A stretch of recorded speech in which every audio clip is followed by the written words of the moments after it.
എന്റെ പ്രിയ സഹോദരന്മാരെ, അബ്രഹാത്തിന്റെയും ഇസ്ഹാക്കിന്റെയും യാക്കോബിന്റെയും ദൈവം തന്റെ ദാസനായ യേശുവിനെ മഹത്വപ്പെടുത്തിയിരിക്കുന്നു.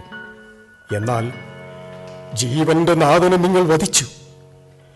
ദൈവം അവനെ മരിച്ചവരിൽ നിന്ന് ഉയർപ്പിച്ചു. അതിനാൽ നിങ്ങളുടെ പാപങ്ങൾ മായ്ച്ചു കളയുവാൻ പശ്ചാത്തപിച്ച് ദൈവത്തിലേക്ക് തിരിയുവിൻ. നിങ്ങൾ ഓരോരുത്തരും സ്നാനപ്പെട്ട് യേശുവിന്റെ പാത പിന്തുടരുവിൻ. നിങ്ങൾ ആരെക്കുറിച്ചാണ് ജനത്തോട് സംസാരിക്കുന്നത്? നസ്രായനായ യേശുവിനെ കുറിച്ചാണ് ഞാൻ സംസാരിക്കുന്നത്. യേശു, അവൻ മരിച്ചിട്ട് 40 ദിനങ്ങൾ കഴിഞ്ഞു. ഇല്ല, അവൻ ജീവിക്കുന്നു. മരണത്തിൽ നിന്ന് എന്റെ യേശു ഉദ്ധാനം ചെയ്തു. അവൻ ഇപ്പോഴും നമ്മുടെ ഇടയിലുണ്ട്. ആ മായാജാലക്കാരന്റെ കഥ പറഞ്ഞ് നീ വീണ്ടും ജനത്തെ വഞ്ചിക്കുകയാണ്. യേശുവിന്റെ നാമം ഉച്ചരിക്കരുതെന്ന പ്രധാന പുരോഹിതന്റെ കൽപ്പന ഇവൻ ലംഘിച്ചിരിക്കുന്നു. ഞാൻ സാവൂൾ, ദേവാലയ അംഗരക്ഷകരിൽ പ്രധാനി, ക്രിസ്തു വിശ്വാസികളെ ജയിലിലടയ്ക്കാനുള്ള അധികാരമുള്ളവൻ. നീ വീണ്ടും ഇത് ആവർത്തിച്ചാൽ ശേഷിക്കുന്ന ജീവിതം കാരാഗൃഹത്തിലാകും.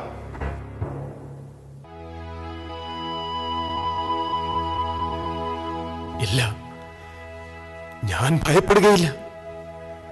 ദൈവനിശ്ചയം അതാണെങ്കിൽ അത് സംഭവിക്കട്ടെ. ഭയപ്പെടേണ്ട, ഞാൻ നിന്നോട് കൂടെയുണ്ട് എന്നാണ് യേശു പറഞ്ഞിരിക്കുന്നത്. ഇവന്റെ ധിക്കാരം കണ്ടില്ലേ? ഇവനെ ബന്ധിച്ച് പുരോഹിതന് മുന്നിലെത്തിക്കൂ.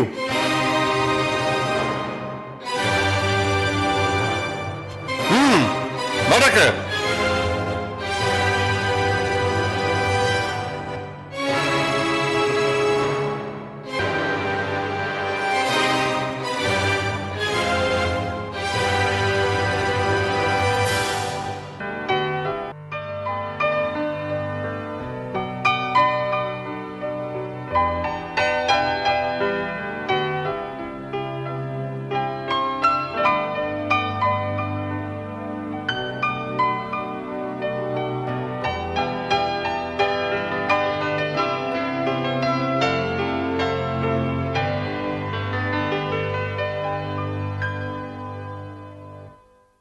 പ്രഭു, അങ്ങയുടെ കൽപ്പന ലംഘിച്ച ഒരുവനെ കൊണ്ടുവരുവാൻ അനുവാദം തരണം.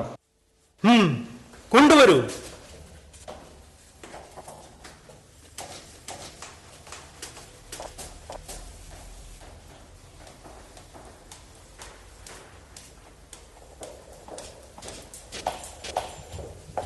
ഇവൻ യേശുവിന്റെ ശിഷ്യരിൽ ഒരുവൻ. നിന്റെ പേരെന്താണ്? ഞാൻ സ്തേഫാനോസ്. നീ എന്തധികാരത്തിൽ, ആരുടെ നാമത്തിൽ ജനത്തോട് സംസാരിക്കുന്നു? നിങ്ങൾ കുരിശിൽ തറച്ചു കൊല്ലുകയും മരിച്ചവരിൽ നിന്ന് ദൈവം ഉയർപ്പിക്കുകയും ചെയ്ത നസ്രായനായ യേശുവിന്റെ നാമത്തിലാണ് ഞാൻ ജനത്തോട് സംസാരിക്കുന്നത്. നസ്രായനായ യേശു മരിച്ചു. അതോടെ ആ വിശ്വാസം അസ്തമിച്ചു. അവൻ ഉദ്ധാനം ചെയ്തെന്ന് നിങ്ങൾക്ക് എങ്ങനെ അറിയാം? ഞങ്ങൾക്ക് അവൻ ദർശനം തന്നു. അവന്റെ ശക്തി ഞങ്ങൾ അറിഞ്ഞു. എന്താണ് നിങ്ങൾ കണ്ടതും അറിഞ്ഞതും? പരിശുദ്ധാത്മാവിന്റെ ശക്തി ഞങ്ങളുടെ മേൽ വന്നത് ഞങ്ങൾ അറിഞ്ഞു. ആകാശത്തിനു കീഴെ മനുഷ്യരെ രക്ഷിപ്പാൻ ആ നാമമല്ലാതെ മറ്റൊരു നാമമില്ല. യേശു മാത്രമാണ് രക്ഷകൻ. നിർത്തു നിന്റെ ഈ പ്രഭാഷണം. ഇവനെ വധിക്കാനുള്ള ഉത്തരവ് നൽകിയാലും പ്രഭു. അരുത്, ഇവന് ഒരവസരം കൂടി നൽകാം. ഇന്നു മുതൽ യേശുവിന്റെ നാമത്തിൽ യാതൊന്നും സംസാരിക്കുകയോ പഠിപ്പിക്കുകയോ ചെയ്യരുത്.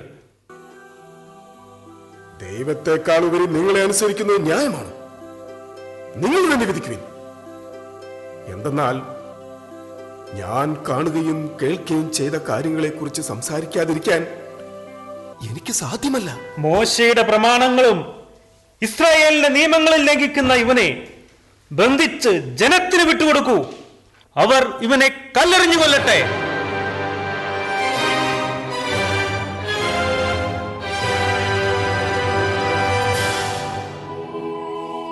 ഇതാ സ്വർഗം തുറന്നിരിക്കുന്നതും മനുഷ്യപുത്രൻ ദൈവത്തിന്റെ വലതുഭാഗത്ത് നിൽക്കുന്നതും ഞാൻ കാണുന്നു. കർത്താവായ യേശുവേ, എന്റെ ആത്മാവിനെ കൈക്കൊള്ളണമേ. ഈ പാപം ഇവരുടെ മേൽ ആരോപിക്കരുതേ.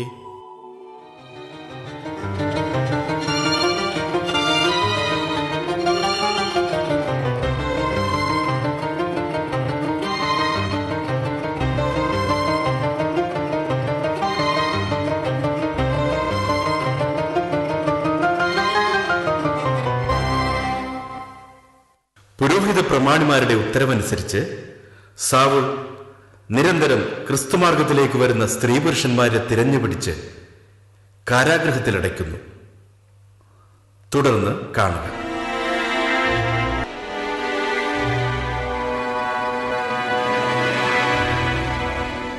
പ്രഭു, സാവൂളിന്റെ ബുദ്ധിയും ശക്തിയും ഏറെ പ്രശംസനീയമാണ്. അവനെ ഭയന്ന് യേശുവിന്റെ ശിഷ്യന്മാരൊഴികെ മറ്റെല്ലാവരും ഗ്രാമങ്ങളിലേക്ക് ചിതറിപ്പോയി. അവൻ സമർത്ഥനാണ്. എന്നാൽ ജനത്തെ നയിക്കുന്ന യേശുവിന്റെ ശിഷ്യന്മാർ എവിടെ? അവരെയും കാരാഗ്രഹത്തിൽ അടയ്ക്കുക. പ്രഭു, ക്രിസ്തുമാർഗം സ്വീകരിച്ച സ്ത്രീ പുരുഷന്മാരെ എല്ലാം തടവറയിലാക്കി കഴിഞ്ഞു. അഭിനന്ദനങ്ങൾ സാവൂൾ, അഭിനന്ദനങ്ങൾ. നിന്നെ അവർ ഭയപ്പെടുന്നു. യേശുവിന്റെ ശിഷ്യന്മാരെയും തെരഞ്ഞു പിടിച്ച് ബന്ധിക്കുക. അങ്ങനെ ആ വിശ്വാസം ഇല്ലാതാകട്ടെ.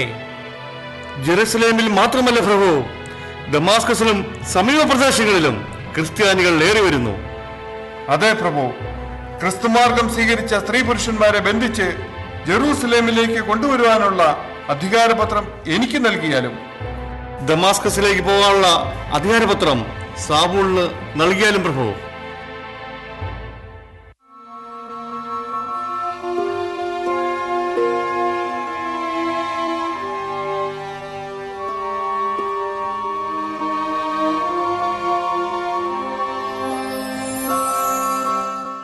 ഉടൻ തന്നെ പടയാളികളെയും കൂട്ടി ദമാസ്കസിലേക്ക് പുറപ്പെടുക. റൂബൻ, നീയും ഇവനെ അനുഗമിക്കുക.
എന്താ രണ്ടുപേരും നല്ല സന്തോഷത്തിലാണല്ലോ?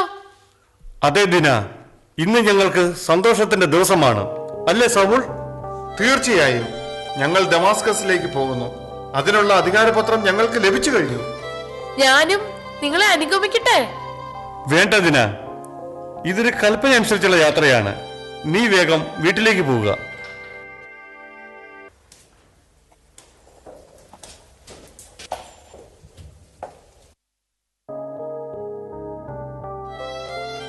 നീ എന്നാണ് അവളെ വിവാഹം കഴിക്കുന്നത്? ഒരിക്കലുമില്ല. അതിന് ഞാൻ അവളെ സ്നേഹിക്കുന്നില്ല. അവളുടെ അപ്പൻ മരിച്ചു കഴിയുമ്പോൾ അവൾ എന്റെ സംരക്ഷണത്തിലാവും. എന്നുവെച്ചാൽ ഞാൻ അവളെ വിവാഹം കഴിക്കുമെന്നല്ല. എന്തുകൊണ്ട്?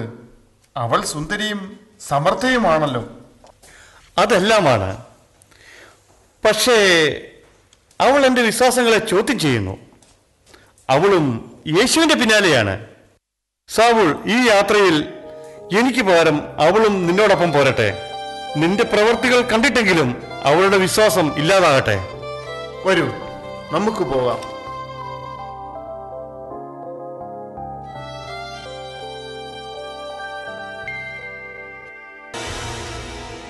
സാവൂൾ, നീ ചെയ്യുന്നത് പാപമാണ്. ക്രിസ്ത്യാനികളെ നീ ഉപദ്രവിക്കരുത്. ക്രിസ്ത്യാനികൾ എന്റെ ശത്രുക്കളാണ്. യഹോവയുടെ രക്തമാണ് എന്റെ സിരകളിൽ ഒഴുകുന്നത്.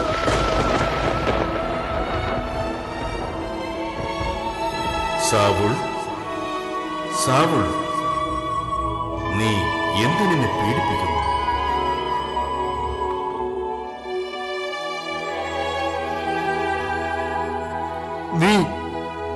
നീ ആരാണ്? എന്റെ കണ്ണ്! നീ ആരാണ്?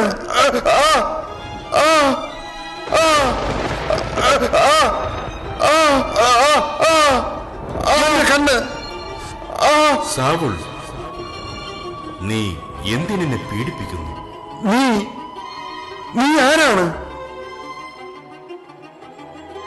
നീ പീഡിപ്പിക്കുന്ന യേശുവാണെങ്കിൽ എഴുന്നേറ്റ് നഗരത്തിലേക്ക് പോകുക. നീ എന്താണ് ചെയ്യേണ്ടതെന്ന് അവിടെ വെച്ച് നിന്നെ ഞാൻ അറിയിക്കും.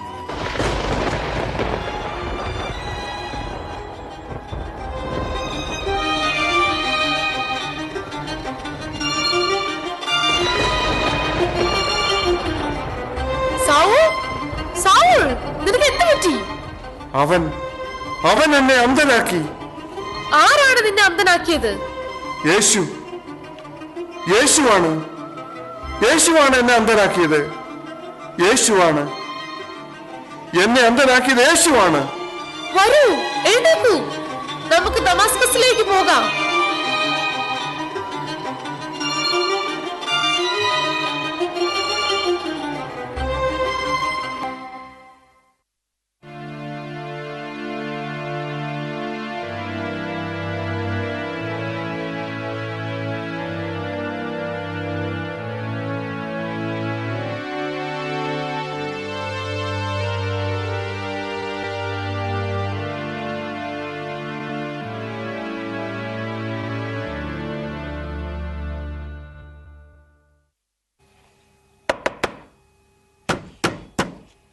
സാവൂൾ, ആരോ വാതിലിൽ മുട്ടുന്നു. അവൻ ക്ഷീണിതനാണ്. ഭക്ഷണം കഴിച്ചിട്ട് 3 ദിവസമായി. അങ്ങ് ആരാണ്? ഞാൻ അനനിയാസ്. അനന്യാസ്? സാവൂൾ അറിയുമോ ഇദ്ദേഹത്തെ? അറിയാം. അനന്യാസ് എന്നൊരുവൻ വന്ന് എന്റെ കാഴ്ച തിരിച്ചു നൽകുന്നതായി എനിക്ക് ദർശനമുണ്ടായി. യേശുവാണ് ഇദ്ദേഹത്തെ അയച്ചത്. അതെ, യേശു അവനാണ് എന്നെ അയച്ചത്. സാവൂൾ, ദൈവം നിന്നെ തെരഞ്ഞെടുത്തു കഴിഞ്ഞു. എനിക്ക് കാഴ്ച തിരിച്ചു കിട്ടുമോ? സഹോദരനായ സാവൂൾ, മാർഗമധ്യേ നിനക്ക് പ്രത്യക്ഷപ്പെട്ട കർത്താവായ യേശു നിനക്ക് വീണ്ടും കാഴ്ച ലഭിക്കുന്നതിനും നീ പരിശുദ്ധാത്മാവിനാൽ നിറയുന്നതിനും വേണ്ടി എന്നെ അയച്ചിരിക്കുന്നു. എനിക്ക് കാഴ്ച തിരിച്ചു കിട്ടി. എനിക്ക് കാഴ്ച തിരിച്ചു കിട്ടി. എന്റെ കണ്ണുകളിൽ നിന്നും ചെതുമ്പൽ പോലെ എന്തോ ഒന്ന് പൊഴിഞ്ഞു പോയി. എനിക്ക് കാഴ്ച തിരിച്ചു കിട്ടി. സാവൂൾ, ഒരു സന്ദേശം കൂടി ദൈവം അറിയിച്ചിരിക്കുന്നു. വിജാതീയരുടെയും രാജാക്കന്മാരുടെയും ഇസ്രായേൽ മക്കളുടെയും മുമ്പിൽ അവന്റെ നാമം വഹിക്കുവാൻ തിരഞ്ഞെടുക്കപ്പെട്ട പാത്രമാണ് നീ. അവന്റെ നാമത്തെ പ്രതി എത്രമാത്രം സഹിക്കേണ്ടി വരുമെന്ന് നിനക്ക് അവൻ കാണിച്ചു തരും. ദൈവം എന്നെ തെരഞ്ഞെടുത്തു. അനന്യാസ്, വിശ്വാസികളുടെ ഗണത്തിലേക്ക് എന്നെ സ്നാനപ്പെടുത്തു.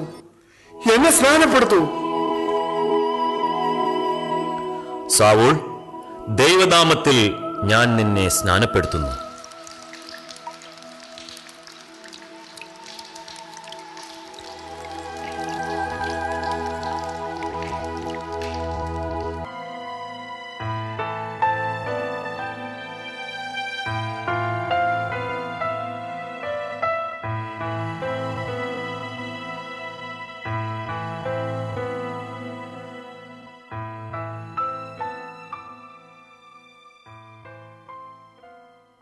ഞാൻ സാവൂൾ.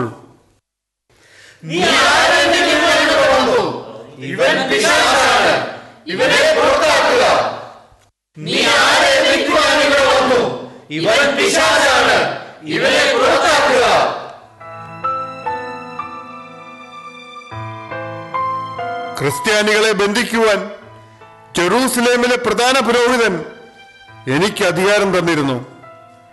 എന്നാൽ ഞാൻ ഇവിടേക്ക് വരുന്ന വഴി എനിക്ക് ബോധ്യമായി യേശു ദൈവത്തിന്റെ പുത്രനായ മിശിഹായാണെന്നും അവൻ മരിച്ചുദ്ധാനം ചെയ്തെന്നും ഞാൻ വിശ്വസിക്കുന്നു. അങ്ങനെ ഞാനും സ്നാനപ്പെട്ട നിങ്ങളിൽ ഒരുവനായി. ഇത് രണ്ടും എനിക്കിനി ആവശ്യമില്ല. യേശുവിന്റെ വാക്കുകളാണ് എന്റെ ആയുധവും ശക്തിയും അധികാരവും.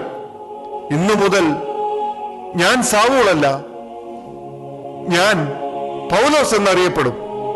കർത്താവായ യേശുവിൽ വിശ്വസിക്കുക, നീയും നിന്റെ കുടുംബവും രക്ഷ പ്രാപിക്കും.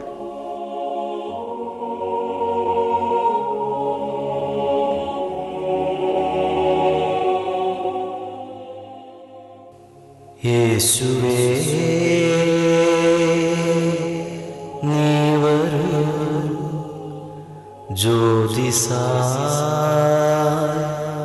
എന്നിൽ നീ വരൂ, മാനസേ